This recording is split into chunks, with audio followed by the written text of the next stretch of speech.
What's going on, everybody?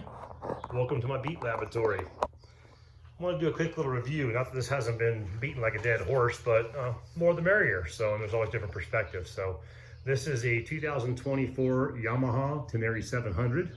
I just picked this up 2 days ago over at from the guys at Go AZ in Peoria. Go AZ, big motorcycle dealership, or conglomerate dealerships over in Arizona.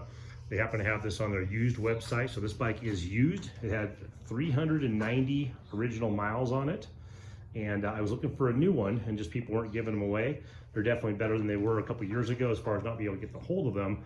But I just couldn't find, at least up in my area. I'm up in northern Arizona, and they try and kind of keep you captive. The local dealership up here wanted almost $13,000 for a brand new one, which is a little bit crazy. And then by the time you go down south to Phoenix or down to California or Nevada or New Mexico, you're spending $500 in fuel. So it just kind of was all over the place. But anyhow, this is a used 2024, like I said, with 390 miles on it.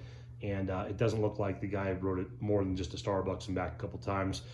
Some people ride beyond Starbucks, some people don't. So anyway, I picked it up, man. It was a good deal. They had this thing for 10 grand asking price, and won't divulge you out the door, but I got a really good deal on this thing. So anyhow, I've been wanting one of these bikes for a while. I was just gonna give a first impression here today. I'll do some more detailed impressions as I ride it more. I'll be using this for moto camping. I'll also be using this for commuting, and I will be doing dirt bike related stuff on this, but I won't be doing like super heavy single track stuff like camo ADV and like I used to do back on my 800 GSs and my KTMs back in the day, my 690. This is more than capable with the right tires and suspension and the right rider, obviously the right pilot. I just don't have a desire to take this thing and beat the living crap out of it, but I will be using this for moto camping in some pretty remote areas in the future, and I'll be using this as a commuter on somewhat of a daily basis here with a new gig I picked up recently. So first impressions, let me back up first by saying I've ridden motorcycles since I've been about 5 years old. 5 to 8 years old. I had little kid bikes, little dual shockers back in the day. I raced motocross and rode recreationally from my early teens up until I was 35. I was racing motocross pretty regularly. I worked in the motorcycle industry for about 20 years, so I have a pretty wide breadth of knowledge and experience on riding bikes. Doesn't mean I'm an expert, and I do have my particular things I like that might be different from what you like, but I do have a pretty vast knowledge of different types of bikes. I've put in thousands and thousands of miles on and off road. So I have a little bit of background experience, and I just kind of want to share that because sometimes you get some opinions from people, and it's very different if you're a beginner rider or you're an advanced rider or you're a sport bike rider, a dirt bike rider.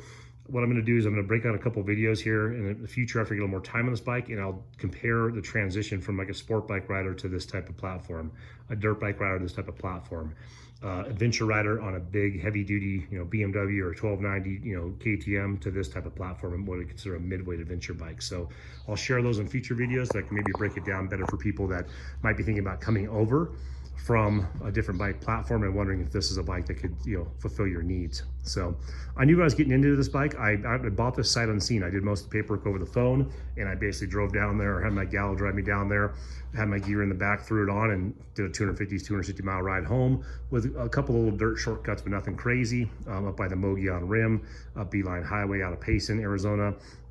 So got to get a little bit in the dirt, and obviously in my background, like I said, I've ridden adventure bikes. I've had a couple of F800 GSs. I've ridden tons of GF 1200s, 1150s, not the 1250s, but the older models. I've had a KTM 1290. I've had a KTM 690. I've had every dirt bike ever known to mankind. I've built choppers from the ground up. I've had sport bikes, so I've done a little bit of all that, like I was saying earlier. And obviously on these stock tires, a phenomenal tire for commuting, a phenomenal tire for commuting 80% of the time and wanting to go down a fire road 20% of the time. But if you're going to do some real off-roading, you definitely do not want to keep the stock tires on that bike by any stretch of the imagination. No matter how much you air these things down, no matter how good of a rider you are, you're just playing with fire, basically, in the fact that eventually these tires will fail you in the dirt situation. You're just going to put your bike through a lot more risk than reward.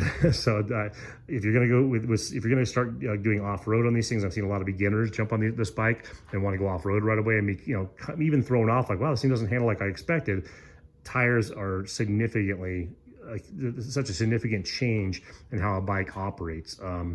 For instance, like on my F800 GSs, I used to run like a Pirelli Scorpion Rally Pro, barely dot legal, like an 80-20, like an 80%, you know, dirt, 20% street, as opposed to where these are probably like considered a 50-50 tire, whatever comes on these things stocks. I think that might be a Pirelli as well, but they're probably more like an 80% street, 20% off-road, if even that. Same with my KTM 690 came like that too, with an 80% street tire, 20% off-road. And I don't know if that's the blend the tire manufacturer claims, but when you really ride them, that's where it comes out to. So first impressions on the ride. Like I said, I had an F800 GS back in like 2012 and then another one in 2015. I worked for BMW as an after-sales business manager, and I later was a general manager of a BMW shop in Riverside, and we were a heavy dirt-centric shop. The F800 was a transition after I had broken my hip racing motocross. After several other injuries on my RMZ 450, I decided it's time to take a break from trying to get these $6 trophies that cost thousands of dollars. And I decided to get in the adventure segment, started working for BMW at the same time, coincidentally, and bought my first adventure bike, which is an F800 GS, like I said. I heavily modified that bike, and there's a reason I'm going this story, guys, so you know. I put about $3,000 of suspension on that F800 GS. It was bone stock. Like I said, I was running knobbies. I put an aftermarket exhaust. I re-geared it. I had the crash bars on it. I had, you know, I had a tail rack. I don't think I did any rear racks on that one from what I remember. I had auxiliary lights in the front, some rigids. And anyway, I loved the bike. It was fun. We took people camping off of them. We had big shop rides with our organization, with BMW and with Riverside BMW. And I later started working for Climb as a SoCal sales rep, and did some marketing and sales and some marketing events built around taking people moto camping. So really got into the segment, but and I did it on a few different bikes, but the F800 GS, I had 2 of those in a row, and I later had a 1290 KTM, and I had a 690 KTM, and, you know, plated dirt bikes. So the reason I mentioned all that, this bike right out of the box, and some people might agree with me on this if they have the same experience as I did, but I know when I had the F800 GS, I met a lot of people with the same bike that started either in the desert racing or on the dirt bikes racing track, or a mixture of both, or just putt riding out at Glamis or out in the dunes or out in the desert in Southern California or Southern Arizona, Nevada, wherever. And a lot of them got the F800 GS thinking like this is like a dirt bike adventure bike, you know, because it didn't look like the 1200 GS. It didn't look like the big KTMs, the big, you know, Triumphs. It had a little bit more of a dirt bike pedigree in the look, but it really didn't handle that way. I mean, it was a really heavy bike. It's real top heavy, even though it had the gas tank in the rear. It feels more top heavy than this does with the gas up top. Really just spun on the ground. You could just do burnouts for days, but you couldn't get the thing to hook up if you wanted to. The geometry wasn't really put together correctly. Still a super fun bike, and I loved it. And my friends and I really spent the most time just trying to get those bikes to places they weren't supposed to go. So probably our own fault. We bought, you know, kind of a Swiss Army knife concept and tried to turn into a dirt bike that we camp off of, and we all had dirt bikes at home too, so we didn't really need to do that. But anyway, the idea of the adventure bike for me was always that I could go and off-road, but when I got back to the slab, I didn't have to go and just crush myself on some horrible seat or some wobbly bike down the road at 450 displacement, you know, single cylinder, just be ready to blow that thing up. So the F800 GS really fulfilled the void I was looking for. It got me into camping. I'm an Eagle Scout in the Boy Scouts. I'm also an ex-motorcycle racer that worked in the industry for 20 years. So riding dirt bikes and camping are my 2 favorite things. And if I can blend them together, it's a no-brainer. So anyway, getting back to this right here with the Tenere 700 right out of the box. Mind you, this has some little bolt-ons we'll go over in a second here that aren't really, you know, particular to the ride quality. But this thing right out of the box literally feels like what I was trying to build my F800 GS in 2012 into, but right out of the box, I don't have to do anything. And even though people say the suspension on this is underdone, you know, maybe the power's a little bit, you know, linear and not real super potent as far as it goes, this feels like what my F800 GS felt like after $3,000 of suspension, exhaust, re-gearing, you know, remapping, all kinds of stuff like that. This is like that right out of the box. So that just gives, and it's also more flickable, does feel less top heavy, believe it or not, even with the fuel up top rather than having it back in the seat like KTM or BMW's done a lot of models. It has a very linear power band. It doesn't feel, it's not awe-inspiring on the power, but it's very usable. You know, people say it's usable off-road, but I think it's also very usable on-road. And not that I would ever speed, but if I was to go 105 miles an hour yesterday on it, you know, up a grade just to see how it would do in these beautiful pine trees on the highway, I would say it probably would do it pretty efficiently and pretty easily. So But yeah, making passes on the 2-lane highways, you know, going around cars, you know, wanting to clip up to 80 real quick. I mean, does it very smoothly. To me, it never feels like it really hits. So it is a little bit misleading. And I think that's what's also getting garnished at really good reviews off-road, to where the power band is more usable and a little more tractor-esque, where it's not a sports car. But it feels great. So first impressions, super smooth, easy to ride. Shifts buttery smooth. I know people have talked about some shift mechanism issues and clutch issues and things like that. I didn't experience that on this. I've only got 260 miles on it. It's my first impression, like I'm saying. I can tell you it is one of the smoothest, most linear, most comfortable bikes I probably ever purchased in my life. And I probably had about 70 bikes in my life. So between race bikes and build bikes and just, you know, bikes from contracts I had and things that, you know, I owned and vice versa, this is by far the smoothest out of the box in stock trim. So smooth power band, able to get up and go if you need to, also able to just kind of slab along. I'm a big fan of parallel, you know, style, parallel twin style motorcycles. I do not like the opposing heads on like the BMWs. I don't like the big 1290s or 1250s or 1200s. That's just my personal preference. I know in the wind, people say, oh, this is a little too lightweight to commute long distance or to drive long distance. Obviously, that's just a matter of conversation and a matter of opinion and a matter of preference. But I think this is the perfect size. If I wanted to go to Alaska tomorrow, I would take this. If I wanted to go down to California to visit some of my family members and dodge traffic and dodge tax fees, I'd go down on this. If I'm going to commute daily, I would use this. If I'm going to go on a 4-day camping trip with like light bags or even mid-sized bags, you know, some Wolfman or Moscow bolted on this or some Tusk luggage, I'm taking this. So this to me is going to be my jack of all trades, maybe the master of none, which is fine. That's how it was. I had a KTM 690 prior to this, and that's kind of what that was. It was really good at a lot of things and not perfect at anything.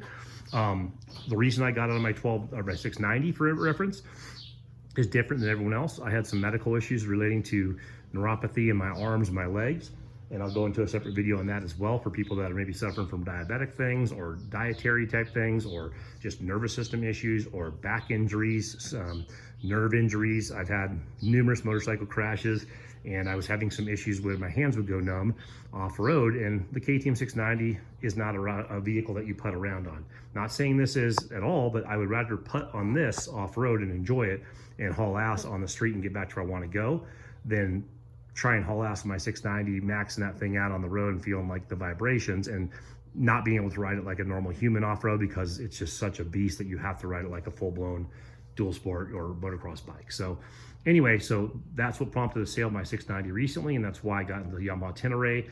So everything I've heard about it, delivered on the first ride at 260 miles, very linear smooth, easy shifting, very comfortable, great ergonomics, comfortable to stand, comfortable to sit.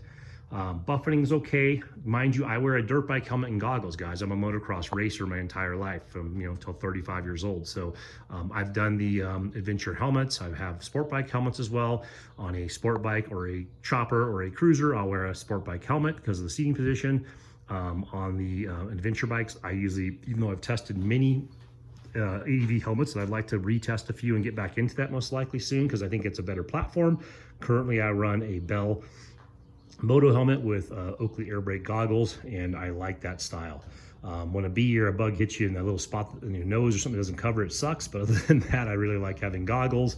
I like having that clear vision from the goggle and the quality of the lens that I get from the Oakleys I run right now, tinted lens or non-tinted. And I like the feel of that motocross helmet. I do wear earplugs when I ride. I don't usually listen to music, but that just gives you an idea. So buffeting, I'm not really a big crybaby about buffeting. It's never bugged me at all. So far that windshield is substantial for me on a motocross helmet from what I'm used to. On the legs and on the body, no big deal either. A little pull on the shoulders. I'm right at 6 foot tall. I'm a short torso, and I'm a true 32 inseam. Everyone claims a 32 inseam and tells me that this bike's too tall. I'm a true 32 inseam, and I'm flat-footed on this bike. At least palms on both sides and almost heels on both sides, I would say, on steady ground. So that's a true 32-inch inseam for me. I mean, and also, mind you, I'm about 200 pounds, add gear, probably about 210 to 215. When I'm riding, I wear full CDI Crossfire 2 motocross boots. I wear knee braces. I wear Climb, which is a heavy gear brand, which also saves your ass if you hit the ground. So I'm probably wearing at least 15 pounds worth of gear. So I might be sitting roughly 215 to 220 on this, and with a 32-inch seam at 6 foot tall. At that point in time, I am flat-footed on the ground, no problem. So, like I'm saying, on a pair of shorts and some flip-flops, no helmet, no nothing. I'm palms on the floor on one foot, and I'm probably flat-footed on the other, from what I recall from sitting on it the other day. So, gives you an idea. So, there are lowering links for this thing. I don't know how much that throws off the ergonomics.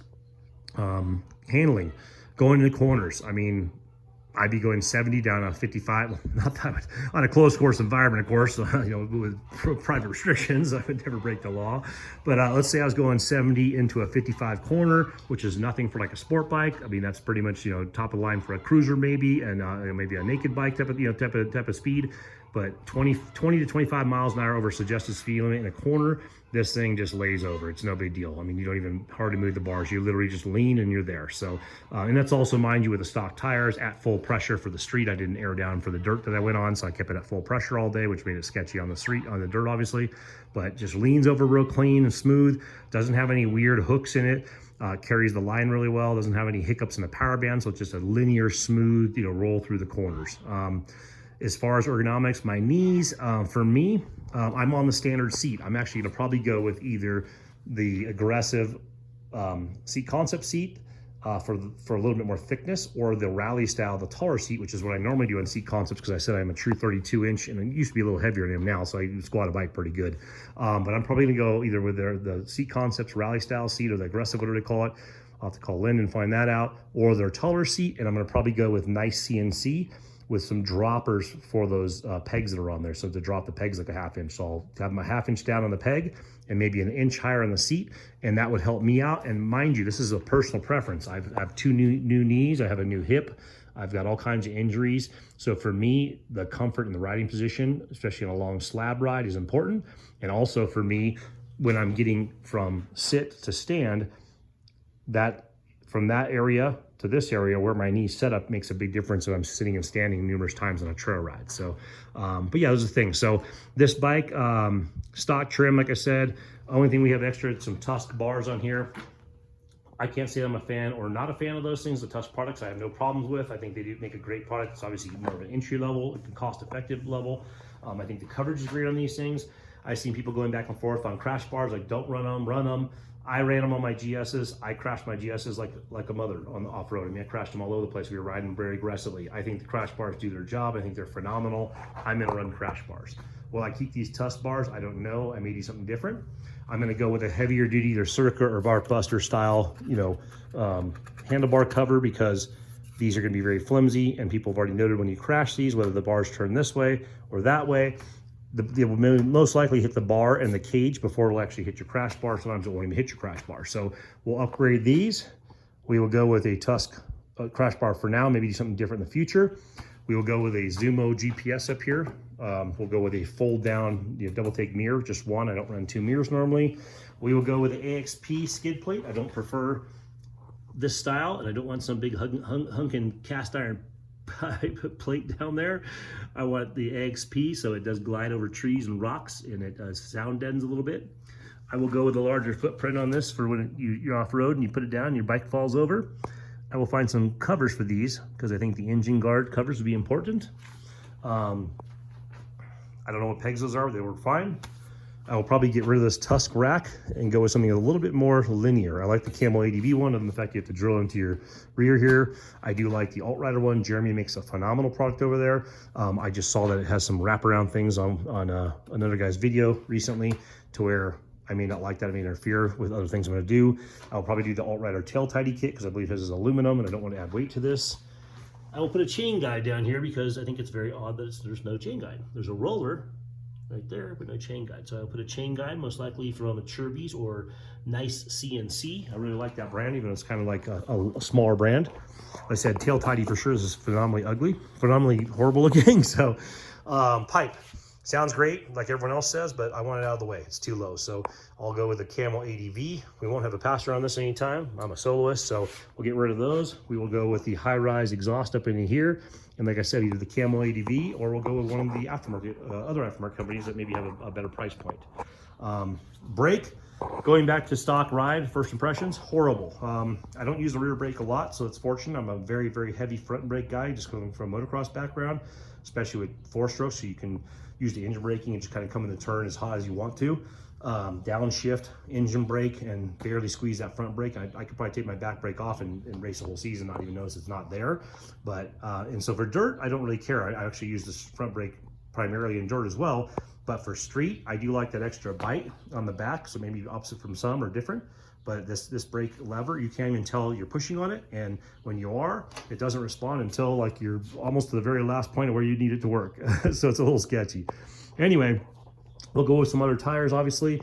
I will be commuting, so I'm gonna probably look in some of those, I think it's like Motos or something, the GPS tire for commuting. I might get a second set of rims and put a dirt set on here, so if I want to go out for the weekends, I don't have to flop them back and forth, because changing out adventure tires is not good on the knuckles. Like I said, I got nerve issues, so these fingers, I want to preserve them for riding. But anyway, so this gives you an idea. Like I said, this is the Yamaha Tenere 2004 model. Oh yeah, going back to the LCD screen, or LDS, or L something, or LSDs. The screen looks great, but you don't realize, like right here, this dust bowl right here, that's the screen. All that's just blacked out. So it really, it's kind of misleading. You think I got this big screen and you got a 1-inch, half-inch bar around the entire thing. So the screen's pretty tiny. Readable, sure. It's great. The integration with the phone, I guess that's great. I don't know. I don't care about answering the phone calls or talking to anyone when I'm on the bike, to be honest with you. I will put a GPS here. I know people are using their phones and stuff. I have an iPhone. I don't even know what model it is. I don't keep up with the Joneses on that stuff. I'm not in a contract phone. I don't fall for the promotional value of $1 a month for the rest of your life for a iPhone 75. So I'm not going to ruin this phone though. I'm going to put probably a Zumo GPS Garmin up here. I love those features, and I not even just to find places, but to get your way out. I like having that up there. Just click, boom, boom, follow, done. So anyway, so I'll get back to you guys on this. I'd like to do some graphics on this too. I actually wanted the black model so I could have a nice base for graphic, but this is a used bike of 390 miles, so I couldn't pass up the deal, so I got blue. And the blue looks gorgeous, don't get me wrong. I mean, I got blue eyes, bringing those crystal blues out like nobody's business. But yeah, I love the blue. I just wanted black for the black background to be able to put a graphics kit on, but we'll just keep it a blue theme, and I think it looks real sharp. So anyway, thanks for tuning in, guys. If you're new here, I'm long-winded in the tooth here. I talk 1,000,000 miles an hour, and I can talk for days. So if you came onto YouTube to not hear people talk, that's kind of weird. So some people mention every now and then I talk too much. Well, that's the whole point of the review, is talking about it. So I'll give you some updates as we put some more miles on this. Like I said, we only put about 260 miles on it yesterday on the way home. And so far, loving it. If you're on the fence about grabbing one of these, go ahead and ask me any question you want as a beginner or a advanced rider, or show me where your background's from. I answer every comment I get on my YouTube channel. So this is a brand new channel. I'll do the same here. So anything I can do to help you guys out, help you save money, or try and at least identify what your concerns are, what your questions are, I'll do the best I can to respond. Right on, guys. Stay safe out there.